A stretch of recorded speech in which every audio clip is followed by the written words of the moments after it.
our land assets, our mobility, especially for serious and dangerous operational areas, to provide armored, protected, and anti-mine mobility vehicles so that our officers do not get the exposure that they have got in the past.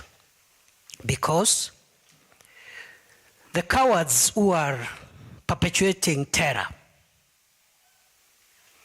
will never engage our officers, and that is the style of cowards. They come at night. Those widows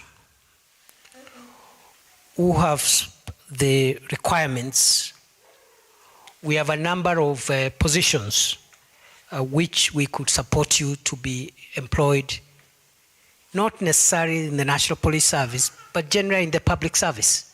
I want to direct the Commission, the IG, and the PSs who are concerned to finalize an arrangement and do a needs assessment for the widows who have been affected. We can just start with this year and see those ones we can place for employment, those who have the papers, those who perhaps want, we support a child here, as a way of saying that we are carrying this burden together. Vilingi wa Mauvoo Mutongoi TV, Nyenita wa Ben Masao.